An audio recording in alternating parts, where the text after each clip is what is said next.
Hi, in this video we will talk about modern symmetric cryptography and in particular how to use block ciphers. We will see how different modes of operation can provide different levels of security, and then we'll conclude with some standards that are used right now in practical applications. So first, let's recap what block ciphers are about. So symmetric block ciphers are for symmetric encryption. And so symmetric encryptions are the kinds of schemes where the plain text is encrypted with the secret key, resulting in a ciphertext, and decrypted with the same secret key. So that is the sort of over this is the general theme of symmetric cryptography.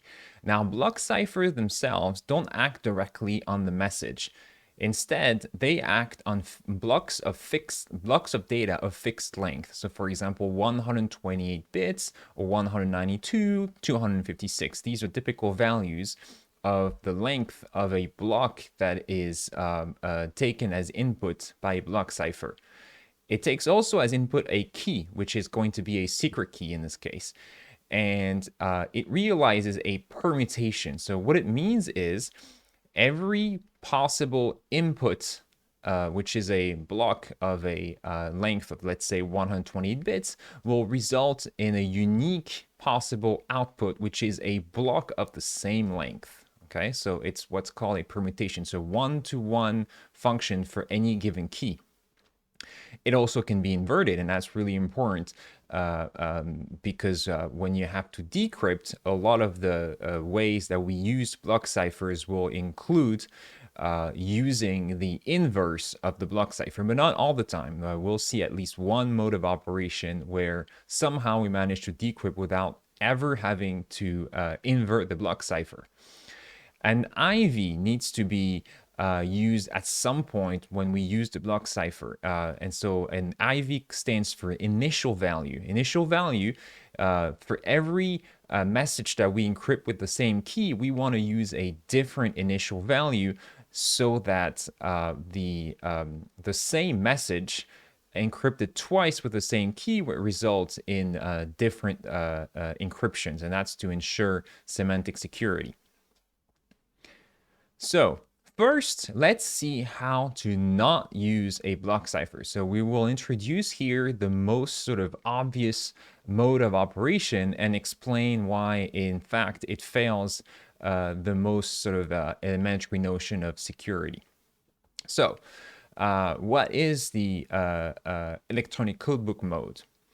So the idea of the electronic codebook mode is it's the first thing you would think of if I asked you how do you want to use a block cipher that acts on blocks of messages of fixed length in order to derive a scheme that acts on arbitrary messages of arbitrary length.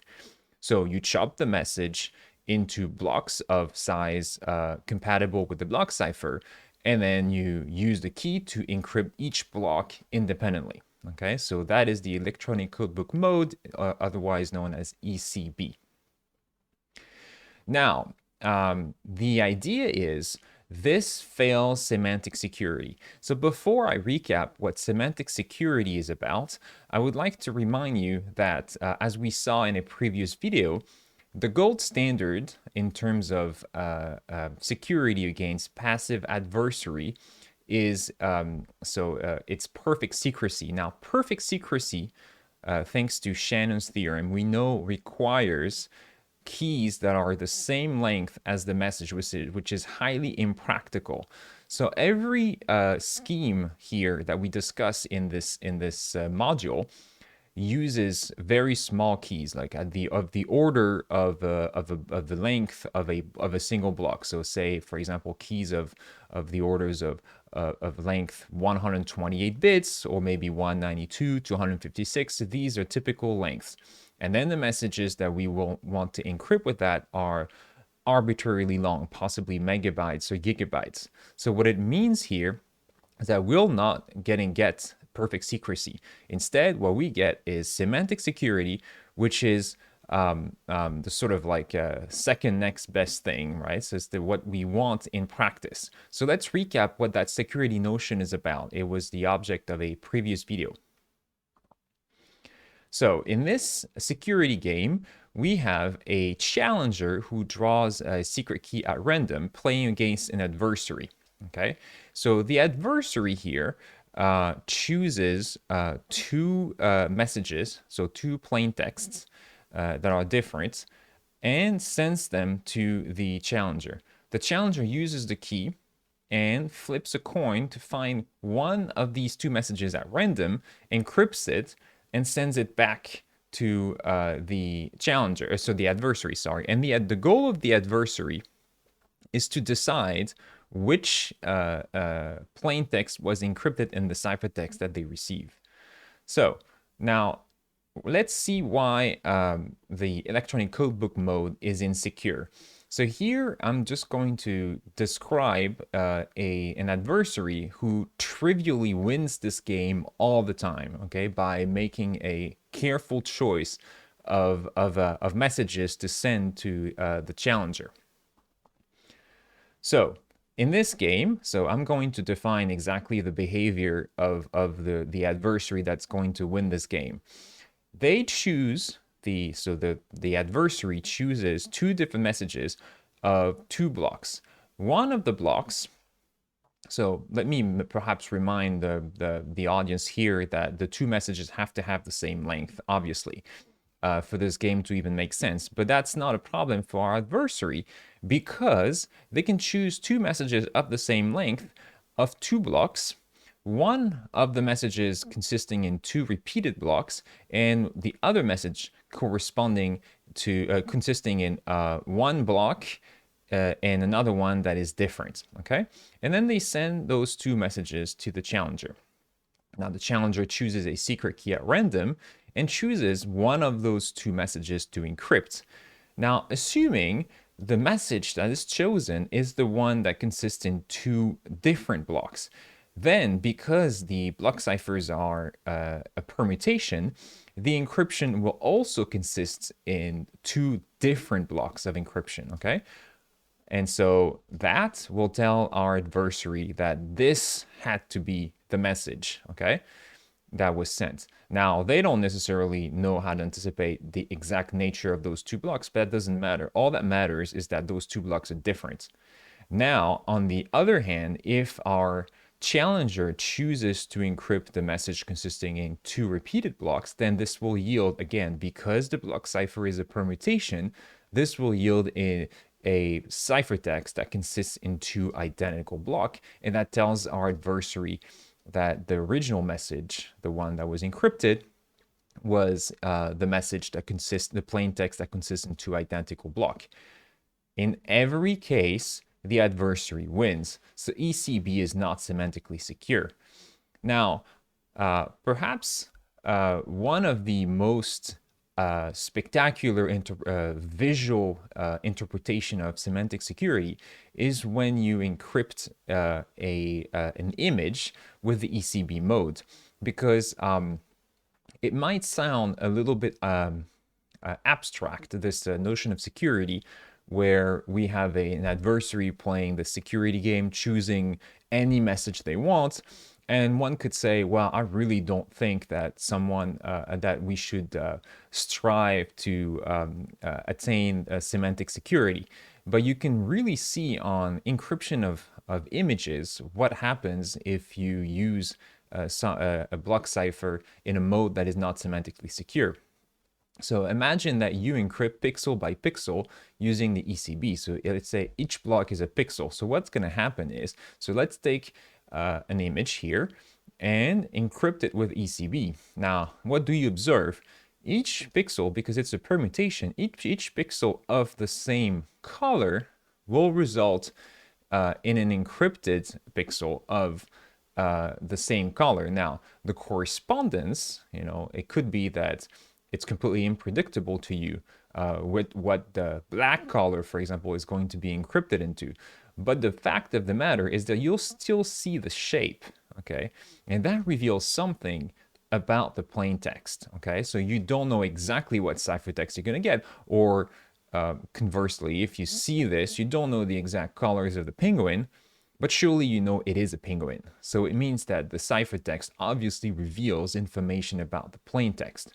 On the other hand, if you had used a semantically secure a mode of operation, you wouldn't be able to tell from the ciphertext what was encrypted. So let's review a couple of secure modes of operation for block ciphers. So first, the Cipher Block Chaining mode, CBC. So the blocks here are encrypted sequentially, and so the encryption of one block is fed into the next block in order to avoid the sort of flaws that we saw previously.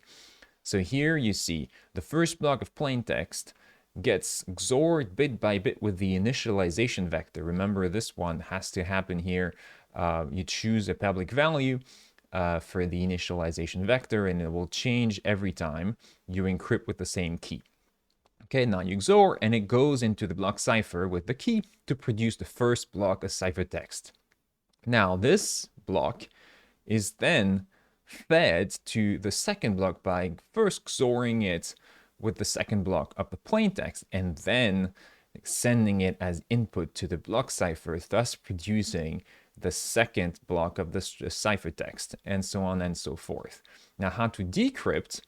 Well, you take the first block of the ciphertext. You can directly use the block cipher in the inversion mode or decryption mode, XOR with the initialization vector, of course, and that produces the first block of the plaintext. Now, to get the second block of plaintext, you need to take this value, take the second block of the ciphertext, feed it to the block cipher in decryption mode, and XOR with the ciphertext to undo this chaining operation that was done during the encryption, and that gives you the second block of plaintext. And you can repeat this to get all the blocks of plaintext. Now, an interesting fact here is that, first of all, you cannot encrypt all these blocks in parallel, right? It's sequential. It means like it's going to be a little bit slower than if you could deal with the blocks separately.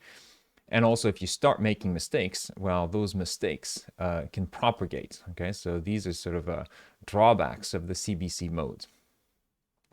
Another very important mode is the counter mode.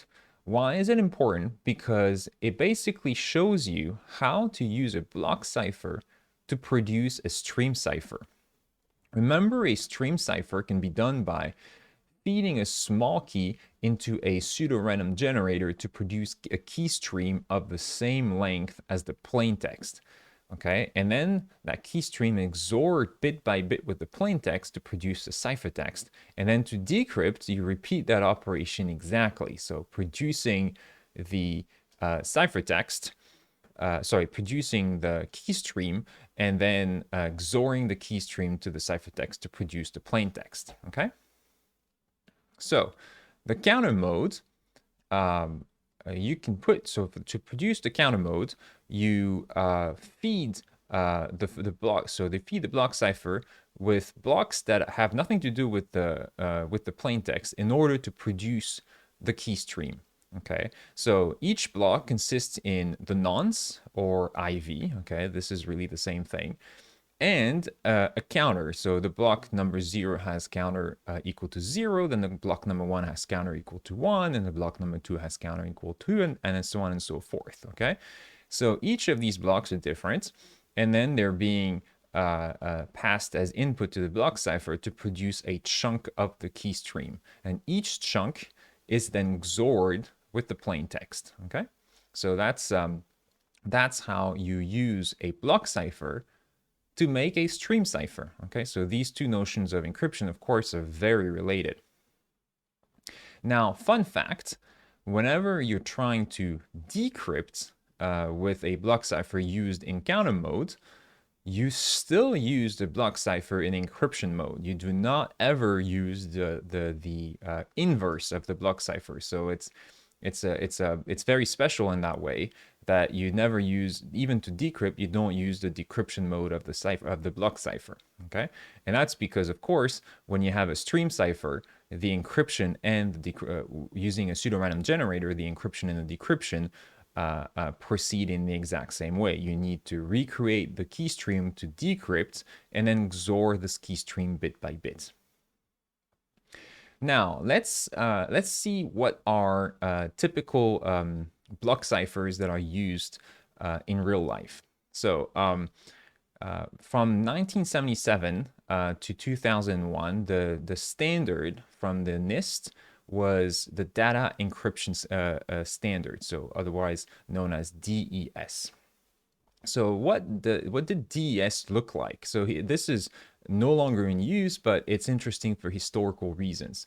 So the DES had 16 rounds of a function that is repeated exactly the same, right? So this is just a permutation of the bits. There's another permutation of the bits, so there's really nothing interesting here. So each round consists in taking two halves of your block, and the block is 64 bits, so each half is 32 bits, and derive, so for each for the master key there's 56 bits, but derive keys of 48 bits and feed into this function here. Okay, so you have a half of the block that goes into the function and XOR with the other half of the block.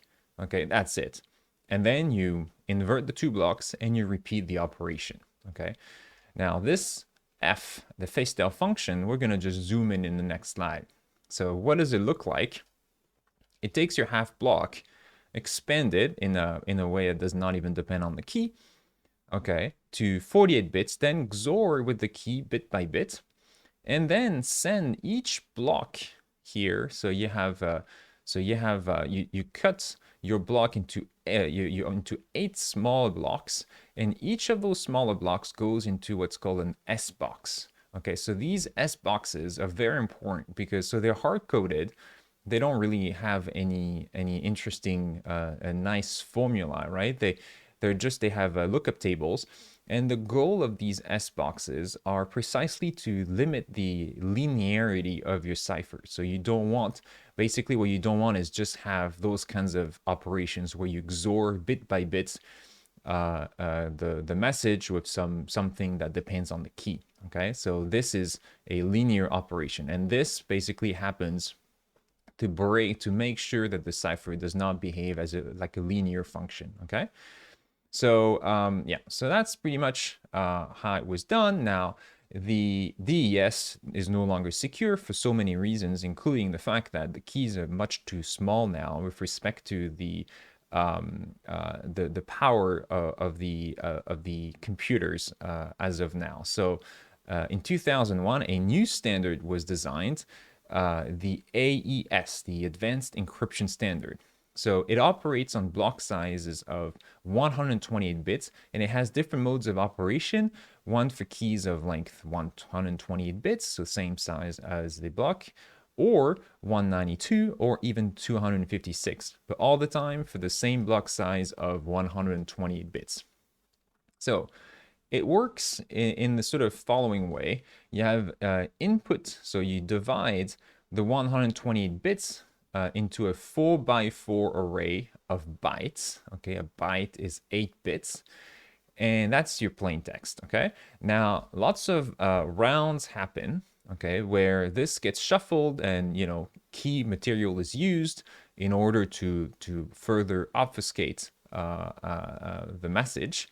So there's 10 rounds when using a key of length 128, or 12 rounds, or even 14 rounds in the case of keys of 256 bits. Okay, but the round, so you really like repeat the same round, just different number of times, and then whatever comes out of it, the last state, is going to be the ciphertext. Okay, so let's just see quickly what a single round might look like. Okay, so it consists in 4 different different steps. So first is called add round key. So you take the states, so you take the array, the cells of the array, and you XOR bit by bit with pieces of the key. Okay, so